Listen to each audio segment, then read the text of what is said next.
Bom, vamos lá, vamos dar continuidade na nossa jornada da voz do silêncio. A gente parou, está num ponto onde a gente estava falando sobre a sabedoria e a importância de não se apegar ao conhecimento. Até a Sandra falou da live, coincidentemente, sempre acaba coincidindo um tema. Eu falo na live, acaba caindo na noite dos nossos estudos.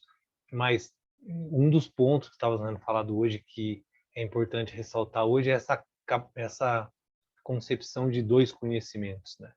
O conhecimento tido como inferior, porque ele é adquirido pelos sentidos, é limitado à nossa cultura, né?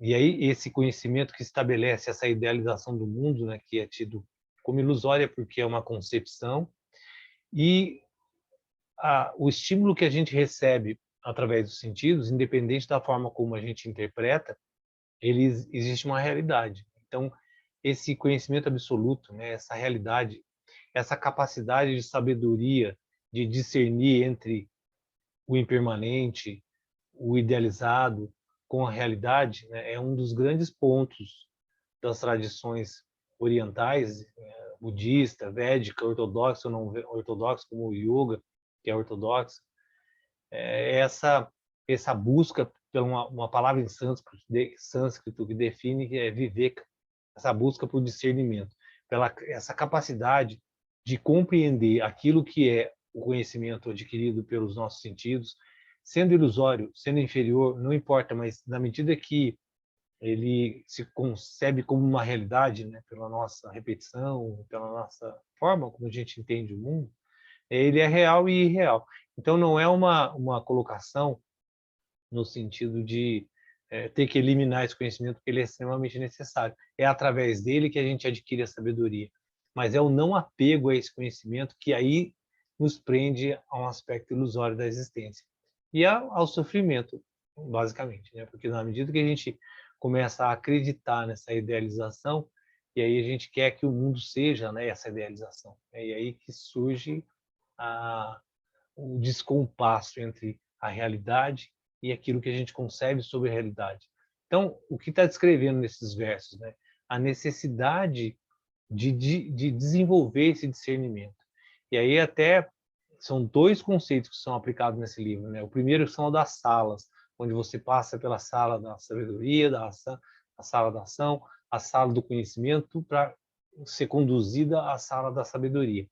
Nesse segundo momento, nesse segundo fragmento que a gente está estudando agora, discorre sobre duas concepções, que é a doutrina do olho, aquela que a gente adquire com a vida, com a experiência dos sentidos, externamente, e a doutrina do coração, que concebe esse conhecimento verdadeiro, né, que transcende a idealização mental. Isso, no final, é extremamente o yoga, né? Treinar o corpo, a mente, estabilizar o corpo e a mente para que aquiete o máximo possível e aí a gente consiga, sem interferência da idealização mental, das flutuações, se conectar a um conhecimento que transcende isso, mais profundo, a realidade, a sabedoria, né? A, o, até hoje estava vendo um livro sobre taoísmo, né? A questão do silêncio, né? O silêncio é absoluto e só pode ser, né, aberta a todas as possibilidades quando a gente entra nesse espaço de possibilidades onde nada existe, mas na verdade onde nada existe no sentido de ainda não se manifestou, né? Mas toda a potencialidade está lá. Alcançar essa potencialidade é só através desse silenciamento. E é isso que vai discorrer agora na continuidade, né? Apesar de necessário esse conhecimento, ele é o único caminho para a sabedoria. A gente deve ter muito cuidado, é onde mora o orgulho, onde nos prende a ilusão. Os próximos versos vão reforçar esse conhecimento. E uma discussão muito importante nas tradições, de forma geral, orientais, é a questão da renúncia.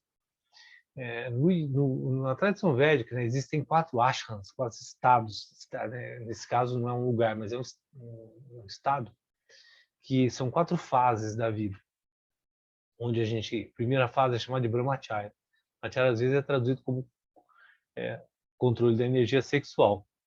Nesse caso, é como o princípio do aprendizado, né, que tem a ver com a não utilização da energia sexual, porque é o princípio da vida, onde a gente estuda, né? É criança, não está se desenvolvendo. O segundo estado, chamado de grihasta, é aquele onde a gente trabalha, a gente cria família, trabalha, enfim, toda a nossa vida normal, né? Quando na prática seria a terceira fase, onde seria tipo uma aposentadoria. Depois que você fez tudo que você tinha que fazer, você vai meio que curtir a vida, aposentar. E a última fase é chamada de sannyasa, onde você recebe um voto e aí você abandona tudo e vai buscar a vida espiritual. É a renúncia, né? Aí o máximo da renúncia é chamado dos avadutas, onde renunciam. Então sempre é essa questão, né? No final existe um princípio de renúncia. E existe um outro contraponto a essa história da renúncia, que é a nossa prisão, entendendo que existe uma consciência, né, absoluta, uma consciência que está limitada através de um ponto. Até hoje eu citei na live, não sei se a Sandra lembra, existe uma concepção nas literaturas de Hatha Yoga de uma medição da alma. Eles falam que a alma mede um fio de cabelo, tem uma medida, não vou saber exatamente, mas é tipo um décimo, um milésimo do fio de cabelo, tal, e essa alma é uma medida onde ela está dentro do corpo. É interessante essa colocação, porque quando se estabelece como um ponto, no Shivaísmo chama de anu, um ponto infinitesimal, e aí se estabelece uma medida. Por que estabelece uma medida? Porque quando você olha a Terra de longe, nós somos um ponto, um ponto. Se você olhar a Terra no sistema solar, é um milésimo de um fio de cabelo. E dentro da relação, qualquer que seja você olhar o universo, a Terra dentro de uma galáxia é um ponto. Então, nós somos um ponto infinitesimal. E através desse ponto, a gente tem a consciência permeada por ele. Por isso que é essa questão de se você não vê Deus em tudo, não vê em nada, né? Essa concepção da unidade, né? Que o grão de areia, né? O verme, a pessoa, ou o sol, ele é permeado por essa consciência. Porque se você olhar de longe a Terra e a gente no sistema solar, nós somos esse verme, esse ponto. Nós somos um ponto infinitesimal. E nós conseguimos conceber a idealização do mundo, conseguimos perceber o mundo através desse ponto, através da mente. Percebe? É um ponto. E aí, se você pensar que todos esses pontos no universo são conscientes, de certa forma, com limitações de experiência. Esse é o ponto fundamental, né? Usar o ponto repetitivo, mas com limitação de experiência. Uma pedra tem uma limitação muito maior do que uma ave, do que a gente. Mas somos uma expansão, né, manifesta desse universo, permeado por essa consciência, que vai ter uma experiência diferente por cada ponto que ela está permeada. E aí é interessante, né, que dentro dessa experiência limitada, infinitesimal, no qual a gente está experienciando, a gente vai desenvolvendo um conhecimento, né, e esse conhecimento ele vai sendo para uma busca de uma sabedoria. Esses pontos todos, incluso nós, a pedra, a ave, qualquer coisa do planeta, ele se movimenta. Ele tem um princípio de ação. E aí, quando eu coloquei as fases, os ashrams, é porque essa consciência está limitada a uma pedra, a uma pessoa. Né? É tido que o ser humano na Terra é o maior das possibilidades, né, de existência, das melhores possibilidades. Mas mesmo assim a gente está limitado. Não é uma pedra, mas está limitado. Então essa limitação causada por esse veículo no qual a gente está usando gera um incômodo, gera uma vontade de se libertar disso. Então, o que acontece? Existe um veio, né? uma via, que vai conduzindo a gente a... Quanto mais eu me libertar desse condicionamento, né? Porque a consciência pode transcender esse limite mental, etc., mais eu tenho a capacidade de alcançar essa sabedoria.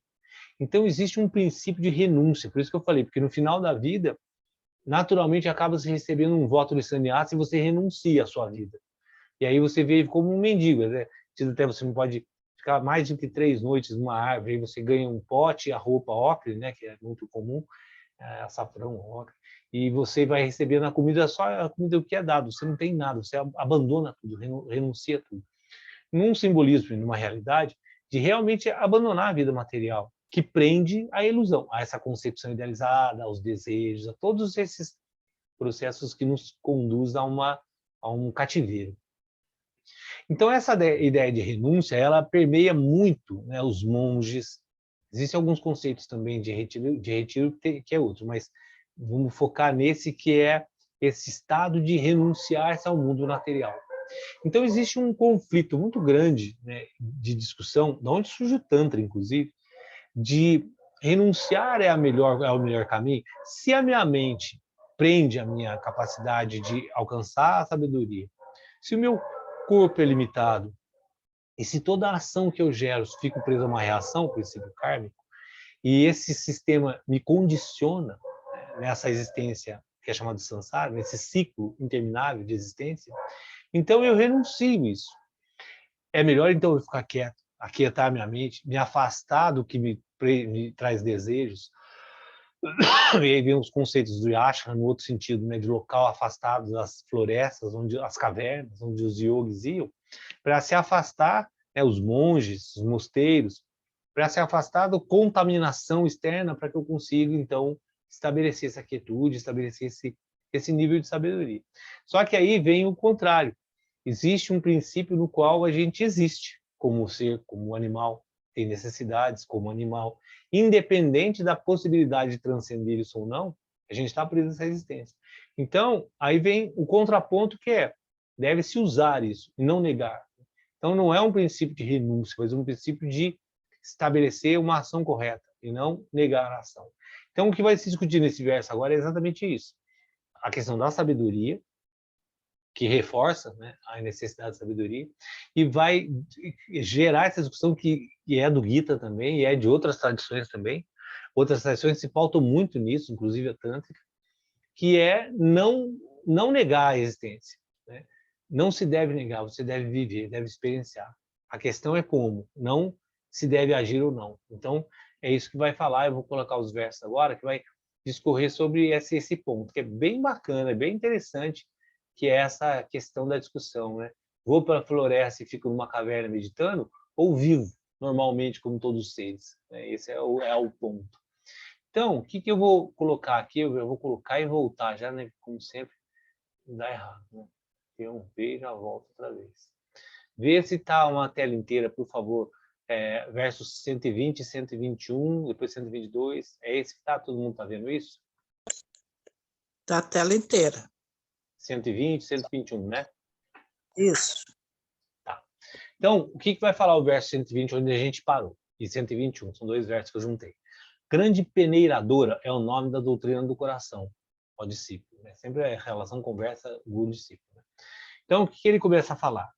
O que peneira a nossa existência, que a gente é apegado, a gente quer desenvolver prazer, desejos, isso é como qualquer outro animal.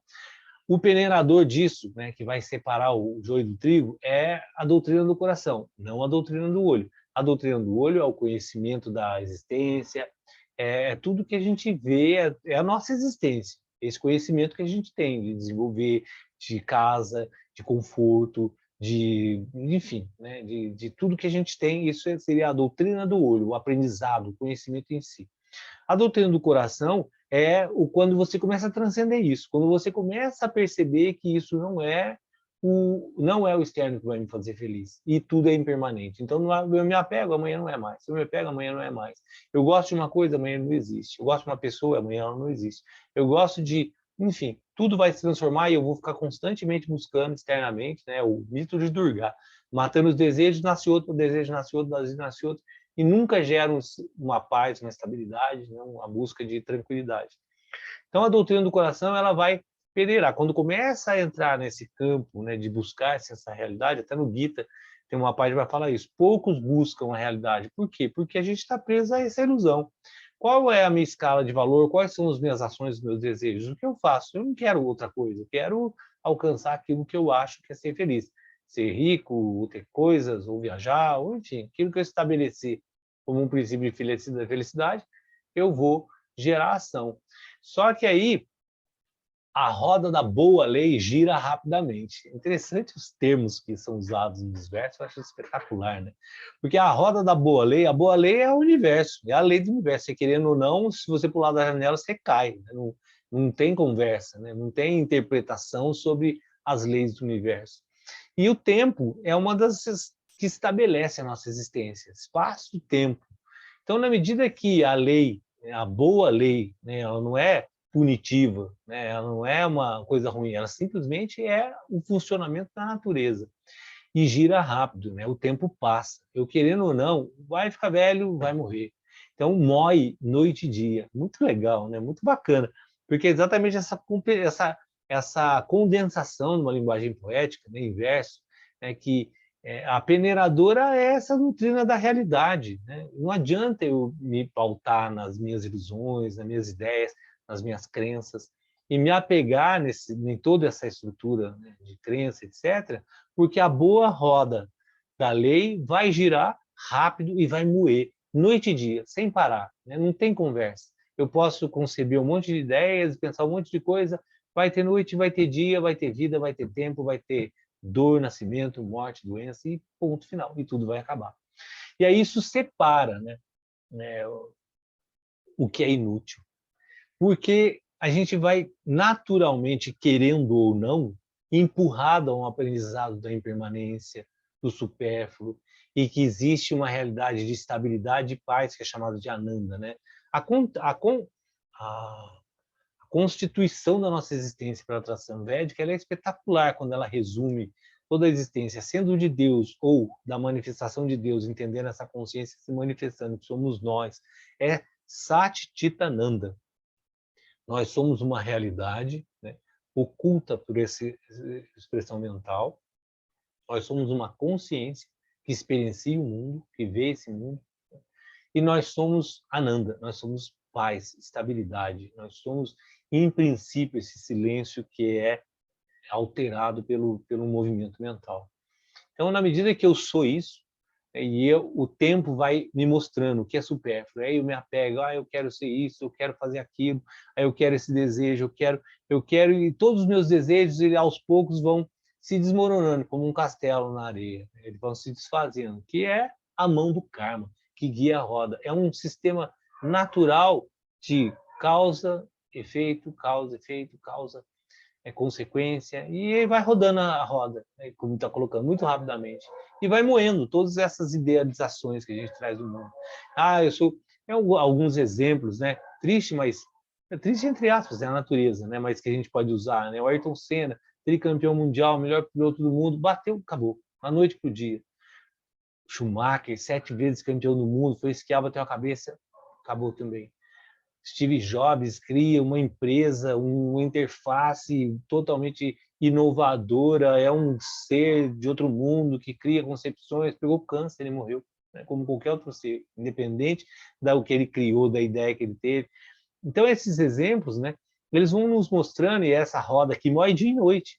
E é o karma, é uma sequência natural de ações, reações, né, cuja a existência ela vai simplesmente criando, né, se manifestando, se mantendo, se transformando. Tudo é assim. E aí, na medida que a gente vai idealizando, vai perdendo essa idealização de acordo com essa grande peneiradora, que é a doutrina do coração, onde a gente vai procurando, né, essa realidade que está oculta dentro dessa concepção mental. Se eu não percebo isso, eu fico sofrendo. Eu vou sofrendo, às vezes, nem sabendo por que eu estou sofrendo. Quando eu percebo isso, eu começo a buscar, então, essa realidade, esse aquietamento, essa paz, essa estabilidade, esse discernimento, essa viveka, né? Essa separação. Mas isso não exclui a vida em si. Então, ele fala assim, o verdadeiro conhecimento é a farinha, a falsa erudição é a casca. Falsa erudição porque é o conhecimento que é necessário, absolutamente importante, mas ele é uma idealização, ele é uma concepção que nos leva à sabedoria. Então, se quer chegar à sabedoria, que é o verso 122, tem que amassar a farinha com águas límpidas. E aí ele usa o termo de amrita. Amrita é essa bebida da imortalidade, esse néctar, né, que é tido, que é atribuído ao Soma, que a gente falou até no, acho que no curso das divindades, né? Que falou coisa do Soma, né? Soma é essa bebida da imortalidade. Amrita é essa essência da imortalidade, é atribuído à bebida, atribuído à glândula pineal, é atribuído à existência física, né? Que da glândula pineal, ela cai, daí queixa de mudra é aquele que você coloca a língua e tampa, né, atrás do palato, a garganta, para que a amrita, esse néctar, não desça. E aí, ele descendo, ele vira o sêmen que vai gerar o vírus. Então, tem toda uma história aí, né, física de amrita, mas eu acho que o fundamento básico, né, que a amrita é esse néctar da imortalidade. O que é néctar da imortalidade? É encontrar esse observador que está no corpo, que está na mente, que não é o corpo, que não é a mente, que se observa esse mundo impermanente, mas ele não é impermanente, né? Ele é eterno. E aí é uma concepção que tem que discutir sobre isso, porque é bem interessante, né? Que não é uma visão, até a gente falou um pouco disso em algum momento, não é essa visão de uma alma individual, que sou eu que vou para o céu ou que vou para o inferno, e que vou... Né? Transcender um pouco mais essa concepção e perceber que existe uma consciência que permeia isso, que ela é eterna. Né? É uma consciência que não é matéria, que aí pode ser expressada como um ponto, vendo isso, identificando com esse ponto e achando que eu sou uma alma individual, ou não sou, não vou entrar nesse mérito, né? Mas não é isso a conversa. A conversa é que existe uma consciência imaterial, que ela é real e que ela é imutável e que ela vai modificando na medida que ela permeia essa manifestação de diversas formas. Essa é a ideia. Se eu sou individual, se vou para o céu ou não, é outra conversa, mas se eu também não sou e vou me desfazer nesse todo, outra conversa também. Mas a ideia não é ficar preso numa crença ou outra, é entender que eu preciso amassar, como ele está colocando, essa farinha com água límpida, com essa percepção de clareza, né? Que existe esse observador. Se eu ficar preso na externalização, que ele chama como orvalho de Maya, Maya é a ilusão, né? No caso do budismo, Maya é o demônio. O demônio é essa ilusão, né? No qual a gente se prende só. Se eu fico preso nessa externalização e preso naquilo que é impermanente da vida, eu nunca vou... aí ele coloca, né? Não poderá mais que criar alimento para as negras pombas da morte, as aves do nascimento, decadência e tristeza, porque eu vou ficar preso àquilo que é absolutamente idealizado pela mente, não é real, é só um sonho. Né? É tido até um dos estados, os 3 estados, outro livro também que eu acho muito lindo, que todo mundo deveria ler, até talvez aquele grupo de estudo que eu estou montando lá, eu vou até colocar, ele não está, mas eu acho que eu vou colocar, que é o Vashista Yoga. É um livro espetacular, mas é muito difícil de reduzir ele, porque são contos, vários contos, enfim. Mas lá tem a explicação dos estados mentais de uma forma muito bonita, que eu vou colocar no meu Instagram amanhã, que é os 4 estados mentais, né?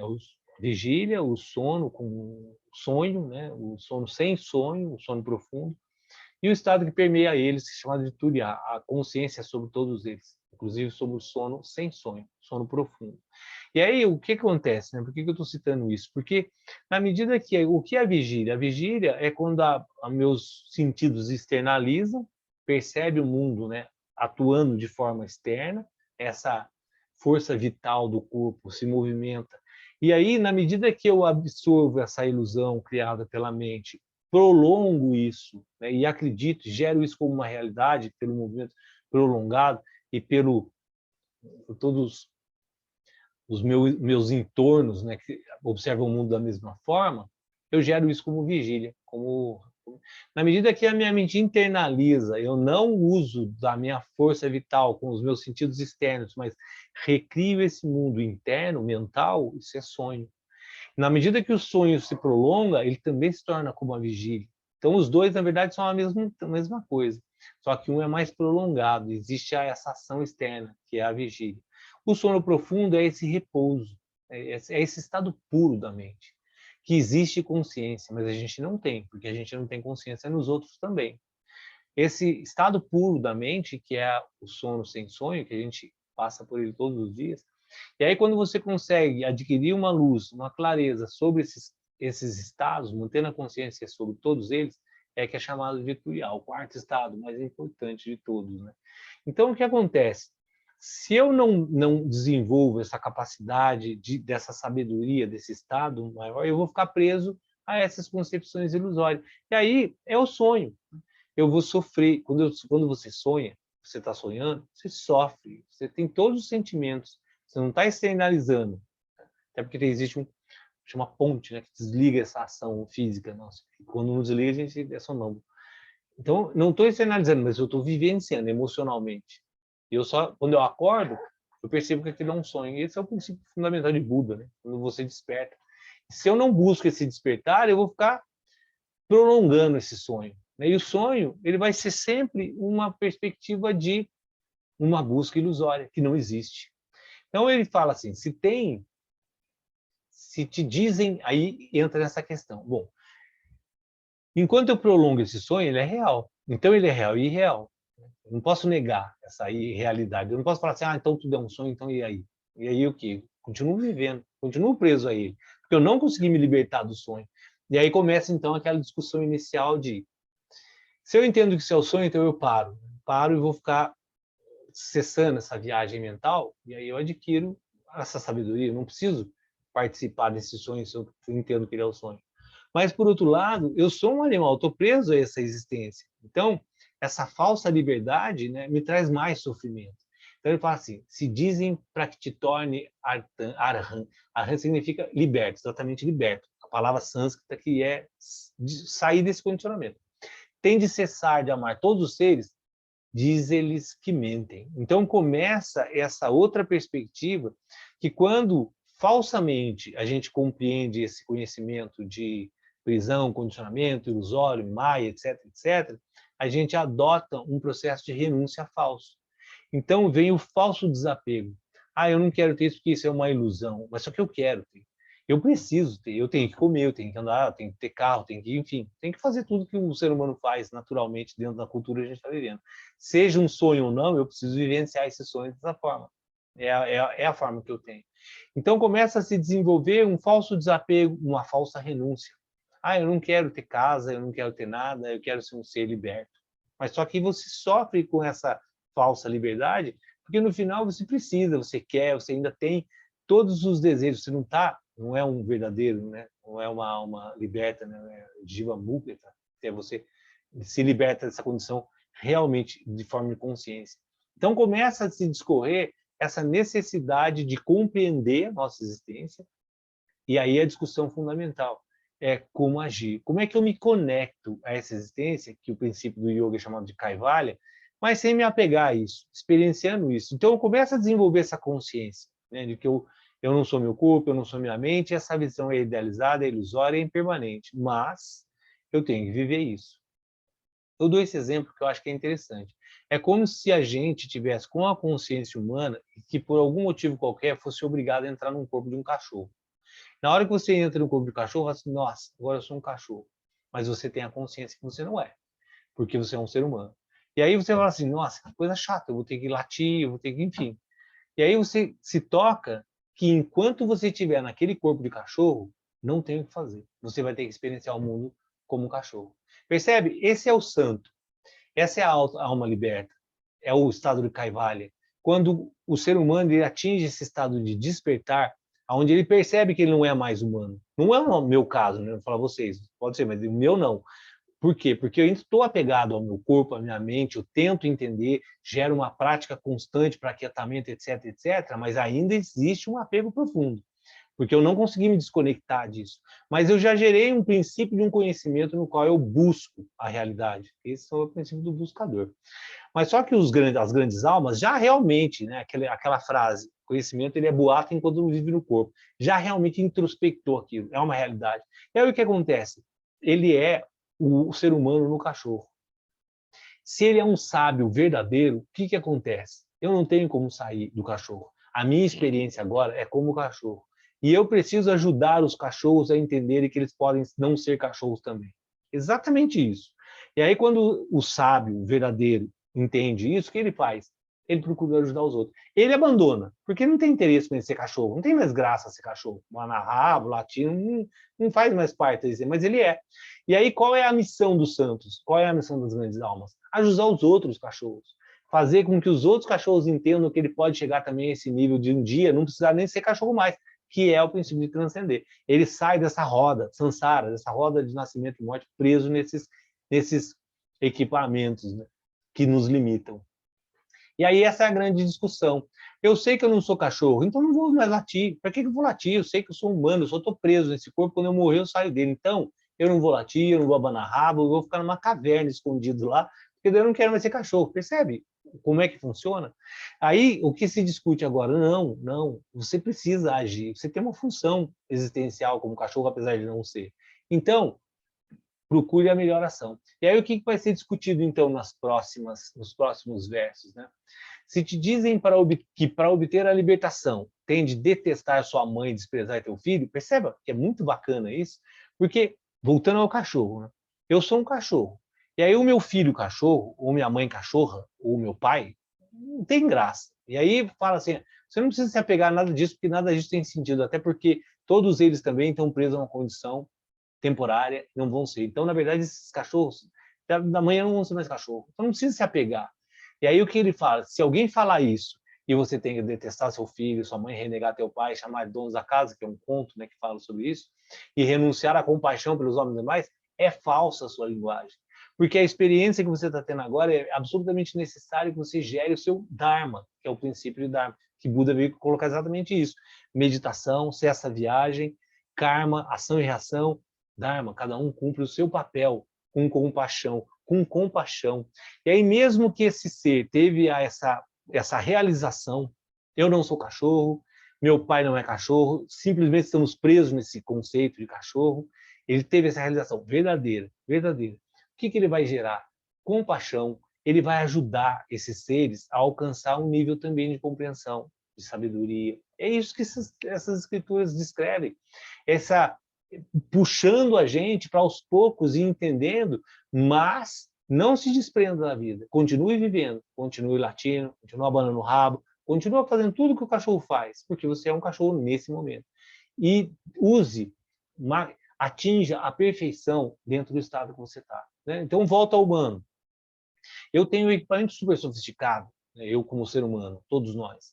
Mente, uma capacidade impressionante de, enfim, tudo que a gente já sabe. O que eu vou fazer? Eu vou pegar isso mesmo. Se eu não entendo isso, eu fico preso numa ilusão, desperdiço tudo isso, porque daí eu vou usar tudo isso para de repente comprar 8 carros, 3 Ferraris e matar pessoas e fazer o diabo para conseguir isso. Percebe? Peguei um equipamento sofisticadíssimo e uso para nada. Ah, não, eu entendi. E aí eu começo a buscar então essa concepção da realidade, todo esse processo de desvínculo, dessa impermanência. Só que eu não entendi isso, mas eu acho que entendi. Então eu desapego, joguei fora de novo. Então essa é a conversa. Não renega seu pai, não renega sua mãe, não renega nada. Desenvolva a compaixão. E mesmo que você tenha atingido um grau de compreensão mais elevado, é a mesma relação com criança. Você vai chegar para a criança e falar assim, para de brincar, isso é uma bobagem, esse brinquedo. Está falando com a boneca não fala, e pega a boneca da pessoa e joga fora. Não, claro que não. Por quê? Porque existe um princípio de compaixão. Se você está numa atitude, numa posição onde você pode ajudar aquela pessoa a sair daquela posição para melhor, é isso que você vai fazer. É isso que o pai faz, é isso que a mãe faz. É essa relação adulto com criança. E é essa relação de compaixão entre os homens e os animais. Se o animal não entende, eu ajudo ele. Se, enfim, toda essa concepção universal, desse grande organismo que está funcionando, é um apoiando ao outro. Essa rede, Tantra significa trama, rede. É essa rede entrelaçada que onde um faz com que o outro funcione. Não tem como separar. Está todo mundo agindo num campo só. Um com uma consciência mais elevada consegue observar de fora, o outro não. O outro está preso numa existência mais baixa no sentido de menos capacidade de compreensão, mais preso nas ilusões, mais denso, mais sutil, não importa, não importa. É tudo uma grande rede funcionando, cada um cumprindo o seu papel. E aí eles falam assim, ensinam os incrédulos, né? Assim ensinam os incrédulos, os ascetas brahmanes, né? Os grandes pensadores da tradição hinduísta, que eles pregam o ascetismo. Não, vai para a caverna, abandona tudo. Abandona sua família, abandona seu pai, abandona todo mundo, porque é uma grande bobagem. Tudo isso é uma grande ilusão. E aí você vai para a caverna e abandona sua própria existência para alcançar estado de sabedoria. Não é isso. Se te ensinam que da ação nasce o pecado, e aí o pecado são essas ações desarmônicas, no qual a gente não deveria, né? 3 tipos de ação. Então, a de karma, a ação que gera a reação, que é natural. A ação que não gera uma ação harmônica, estável, desestabiliza, chamada de vikarma, que é o pecado. E a não ação, que é a ação sem nenhuma expectativa, que é chamada de karma yoga, ou é a ação sem nenhuma intenção, que é a ação absolutamente conectada. É aquilo que deve ser feito, não para mim, não o que eu acho, é o que deve ser feito, sempre. E isso sempre vai ser harmônico, que é chamado de akarma. Não tem reação. É por quê? Porque é natural, é absolutamente natural. É a naturalidade, que é o que se busca no mais essencial da ação. Então, se ensina que a ação é pecado, que a ação é pecado, está errado. Porque esse é o princípio, né? Se eu sou um ser limitado, condicionado, né, que me apego, e através desse apego gera sofrimento, então a minha ação é pecadora. E aí vem o princípio do pecado, o princípio das modificações, o princípio da negação do corpo, das utilizações, né, de instrumentos para machucar o corpo, para lembrar que o corpo é pecado, do sexo como o pecado dos pecados, porque geram outros corpos e outras ilusões. E aí todo esse desejo no qual gira em torno uma constituição de pecado, então não faça, não haja, não faz sexo, não faz isso, tudo isso é errado, percebe? Daí que nasce toda essa visão errônea de negar a existência, que a existência ela é divina em si. E aí se fala, da inação vem a bem-aventurança? Não, né? E dizem que estão errados, né? Não é. O que vai vir a bem-aventurança é da compreensão correta, do desenvolvimento da sabedoria e da ação correta. É o que nos leva à nossa plenitude, o que nos leva à perfeição, que é a busca de todas essas literaturas, é fazer com que se desenvolva uma consciência de sabedoria e discernimento do que é o que não é, e que gere uma ação fluida de naturalidade correta. Em continuidade da ação humana, libertação da mente da escravidão pela cessação de pecados, não é para os egos devas. Né? Os devas é essa realidade que reencarna. Não é para isso. Né? Essa realidade está para vir para desenvolver a consciência e, na medida que você consegue cada vez mais alçar um nível melhor de consciência, ajudar com que os outros seres cheguem a esse mesmo nível, que eles podem ter essa capacidade. Então, na medida que os seres humanos, as grandes almas, os santos, todos esses filósofos que trouxeram essas escrituras e toda essa prática para a gente, o que eles perceberam, né? Aonde eles chegaram? Eles chegaram a um nível de compreensão de que você não é cachorro e você não precisa ser cachorro. Então, eu uso o meu corpo de cachorro para ensinar você que você não é. Não falando de eu, não. Né? Eu falando o sábio. O grande sábio, ele vai entrar e vai falar assim: eu uso do meu corpo, eu uso dessa minha existência, eu não tenho mais apego, para mim não precisa, por isso os grandes santos normalmente abandonam, não é porque ser pobre é bonito, porque eles simplesmente não têm mais interesse. Quando eu uso o exemplo do cachorro, eu acho que fica bastante claro, né?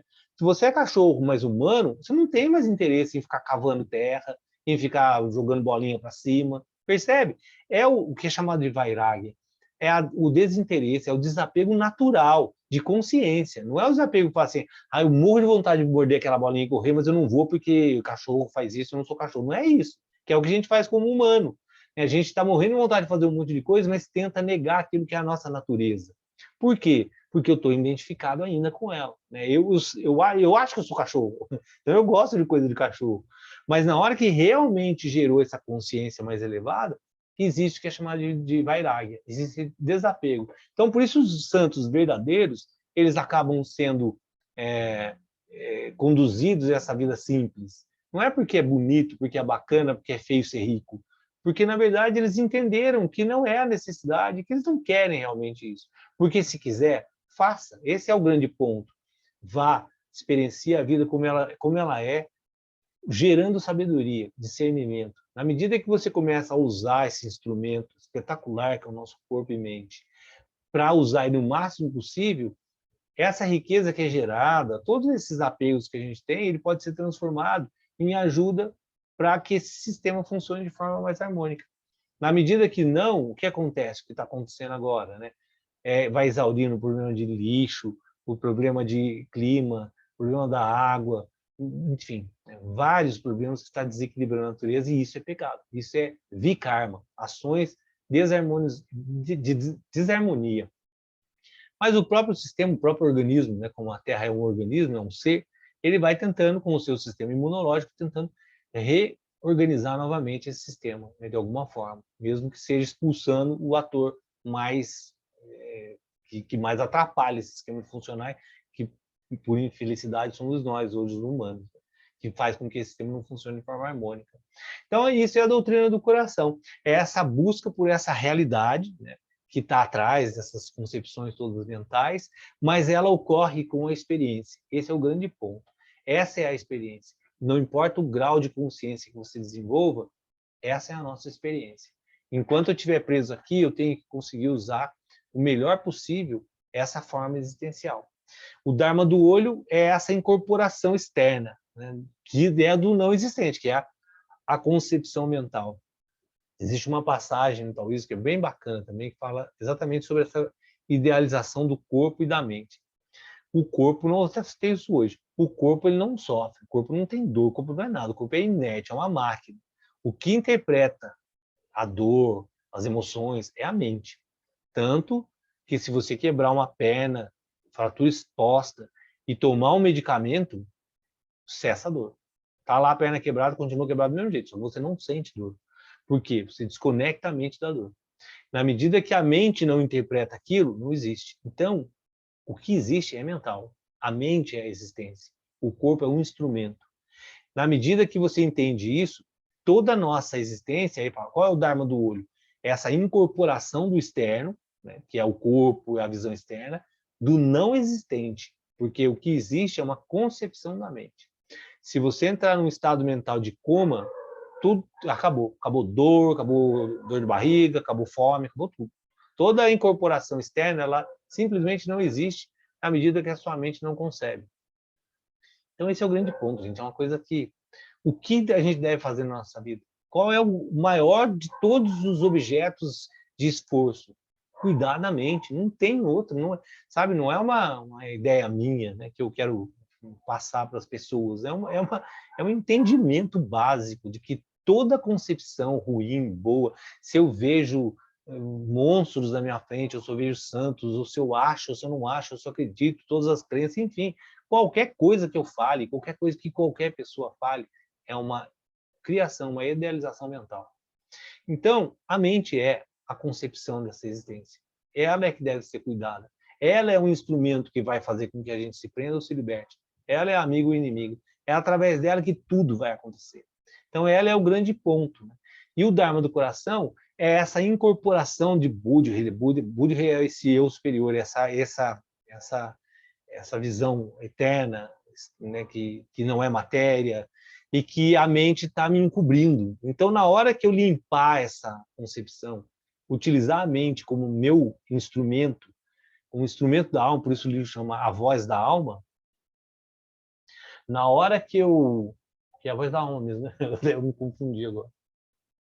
Voz do silêncio, eu confundi. Eu falei a voz da alma, ficou me colou.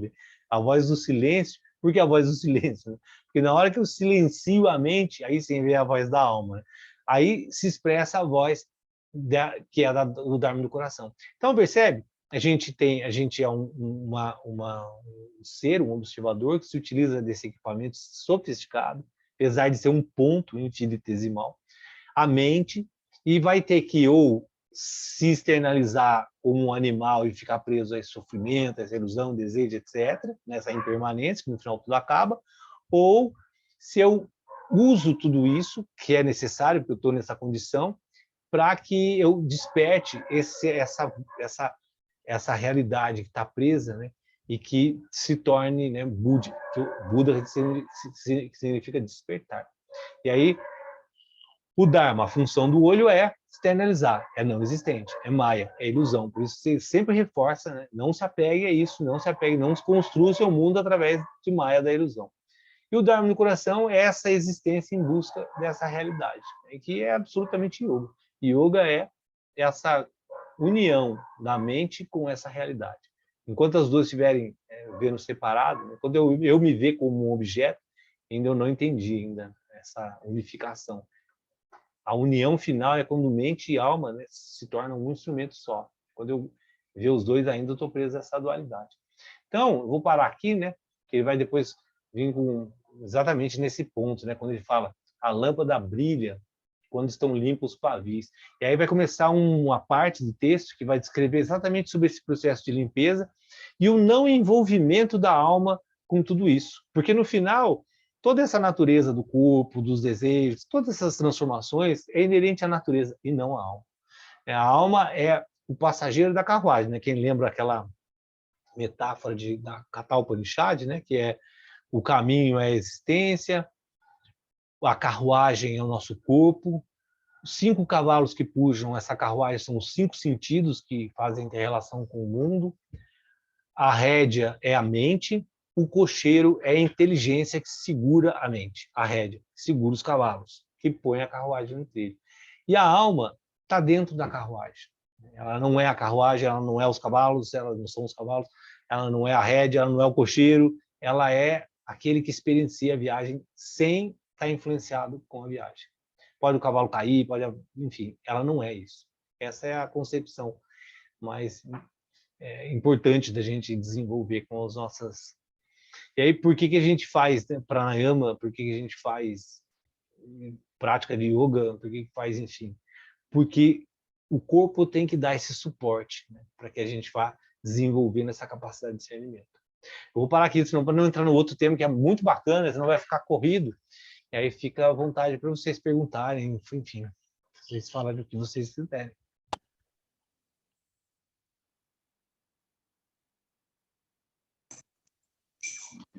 Eu queria falar só uma coisinha. Eu acho que a caverna não é o caminho. Não é, não é. É, Não é concordo. exatamente, é isso. Onde a E é gente isso. está. Pode falar. Não, pode falar. Pode.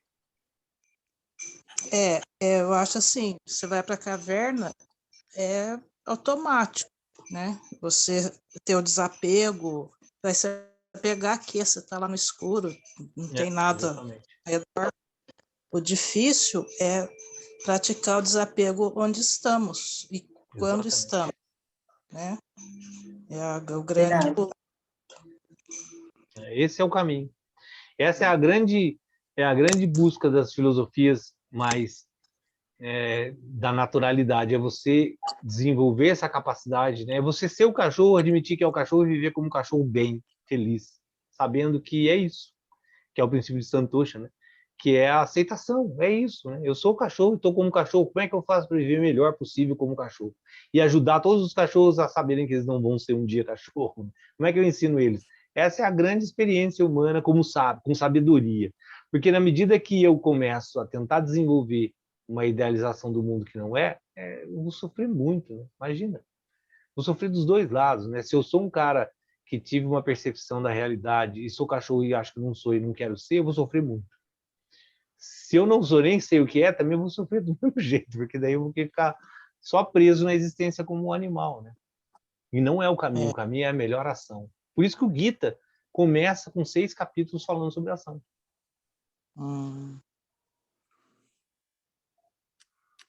Agora, não exclui a necessidade dos retiros, né? Não exclui a necessidade de você, às vezes, se afastar para poder alcançar, né, uma capacidade. Né? Às vezes, o externo está influenciando de uma forma muito desestabilizadora. Então, às vezes, se afastar de alguma coisa. Então, mas tudo isso com discernimento, né? Com capacidade de compreensão da realidade. Sabendo os momentos de afastar, mas também sabendo a necessidade de continuar a ação. E é o que você falou que é perfeito, né? Desenvolver a qualidade meditativa, de estabilidade na bagunça. Uma adaptação. É a única maneira de ajudar os outros cachorros. Né? Primeiro de se ajudar, depois de ajudar os outros. No meu caso, né? Eu falo isso porque a gente às vezes fala no meu caso, primeiro eu preciso me ajudar para tentar ajudar outras pessoas. Né? Verdade.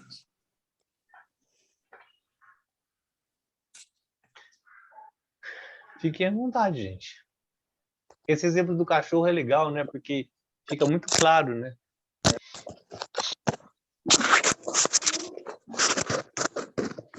Eu acho que se usasse outro bicho, não seria tão claro como o cachorro, porque o cachorro ele quase que é gente, né? Da nossa casa, ele tem os hábitos nossos. É bem fácil a gente se imaginar como cachorro. Porque às vezes o cachorro tem vida muito melhor que muito ser humano. Verdade.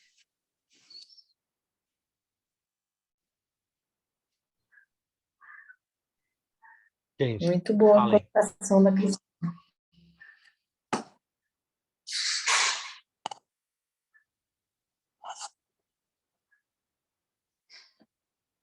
Uma filosofia que é muito bacana, que trabalha muito essa questão de não viajar, não entrar numas de misticismo no sentido de se afastar da naturalidade, é o taoísmo, que tem falado bastante sobre isso, né? Que tem me envolvido um pouco com essa busca de tentar entender, mas é uma linha extremamente prática e naturalista. Tem as práticas, tem os mantras, tem todos os rituais, tem todas as estruturas, né, teológicas e filosóficas, etc., que as outras linhas têm. Mas busca-se uma clareza muito grande da existência, da forma de existir de uma forma simples, mas assim, conectada com a natureza. E é isso que tem, eu acho que no final o resumo da ópera é isso. Né? Quanto mais fluência, quanto mais conectado a gente está, menos sofrimento, mais em paz e está tudo certo. Né? Tá tudo certo no final. Eu tinha um professor que falava isso, né? Pode falar, pode falar. Não, eu ia comentar que eu acho interessante. Aliás, boa noite, a gente chegou atrasado aqui, em cima da hora, na verdade. Como acaba tudo mesmo girando em torno de um autoconhecimento, né? De você não se enganar, né? Entender que você é cachorro, reconhecer isso. Mas uma coisa que eu achei interessante dessa discussão é que você também não consegue interagir, né? Ou não viver ali na caverna se você também não se conhecer, porque você precisa se conhecer para conseguir conversar com o outro, né? Interagir com os outros, né? De uma maneira produtiva, né? Se você mesmo não se conhece, você também não consegue transmitir a informação, né? E no final, tudo se resume ao autoconhecimento. Na medida que você vai... Porque a estrutura fundamental da mente do ser humano é igual, né? A gente já conversou sobre isso, né? É igual hoje, é igual 3.000 anos atrás, é igual com celular ou sem celular, é igual... Não muda. A existência fundamental humana, ela não muda. O que muda são os hábitos, as culturas, os confortos, a tecnologia, a comunicação, isso muda, mas a estrutura mental não. Então, na medida que você conheceu a sua profundamente, com o autoconhecimento, você conheceu todas, que é o que Shri Atman fala, né? Conheceu uma alma, conheceu todas as almas. Porque na medida que você busca o autoconhecimento, você conhece o mundo, a natureza humana, a existência em si, né? E esse observador, isso é muito bonito também. Esse observador, essa consciência que permeia eu, a pedra, o cachorro, o pernilongo, todo o universo, é a mesma. Se eu tenho acesso a essa consciência, eu tenho acesso à consciência do universo inteiro. Esse é o grande ponto da busca interna, né? Dessa coisa que tudo está dentro, essas frases de Facebook, né? De se volte, enfim, toda essa história. O resumo é que se existe uma consciência única que permeia o universo, ela está em mim. Se eu acessar ela, eu acessei a consciência de tudo, no absoluto. Esse é o pensamento védico, né? Onde da Paramatma, centelha divina, né? Essas formas de linguagem, de colocar que Deus está em todo mundo, e essas palavras, diferentes formas que usam, mas no final é uma consciência, é uma inteligência. Se a célula do meu corpo entender que ela é parte do meu corpo e acessar a inteligência que gera o movimento dela, que é a minha, ela acessou o corpo inteiro. Ela acessou a inteligência do corpo, percebe? Utilizando esse exemplo do corpo como universo, que é sempre interessante, qualquer órgão do corpo, se tivesse inteligência e acessasse a inteligência que move ele, que é a inteligência do corpo, ele acessou o corpo inteiro, ele acessou o absoluto, que é o que a gente busca. Sair da concepção mental, né? Tirar a viagem, cessar, quietar a mente e acessar essa consciência que é única. E aí, pronto, resolveu, você já entendeu tudo. Por isso que Bhakti é o nível mais alto do yoga, né? Porque na hora que você se entregou, né, e você se tornou um devoto do Senhor Supremo, né? Senhor Supremo é o universo, o absoluto, é tudo, né? É a existência como um todo. Na hora que você conseguiu isso, acabou. Não precisa mais nada. As ações são todas corretas. Não tem mais erro na hora que você se conecta, né? Não tem mais pecado, não tem mais nada.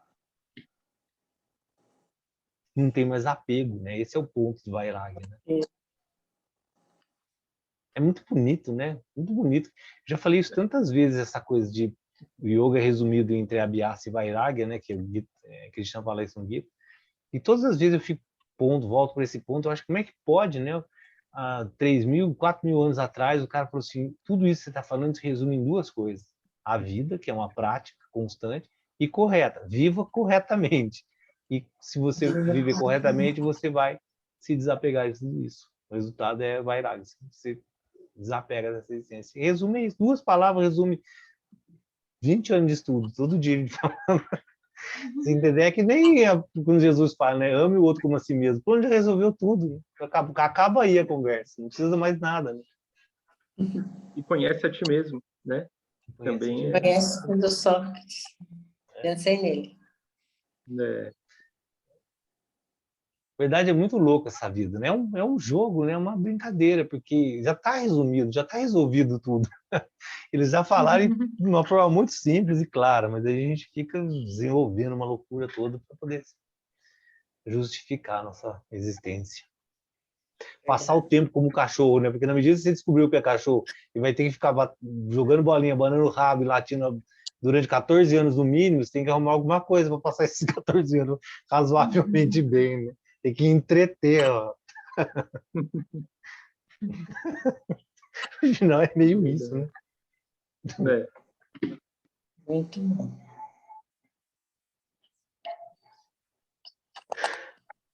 Fiquem à vontade, gente. Alguém quiser fazer alguma colocação, alguma pergunta?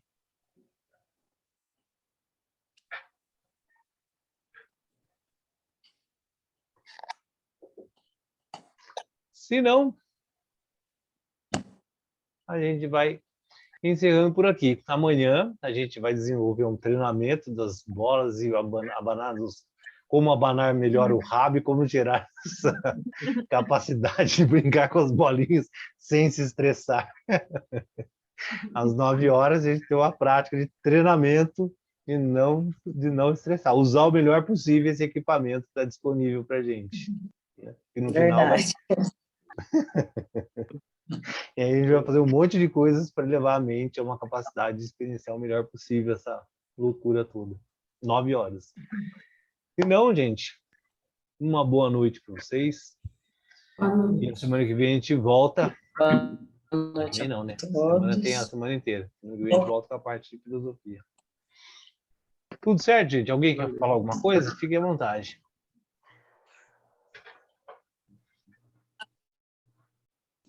Muito obrigado. Boa noite a todos. Obrigado a vocês, gente. Boa noite. Até amanhã, se Deus Obrigada. quiser, para que puder amanhã. Namastê.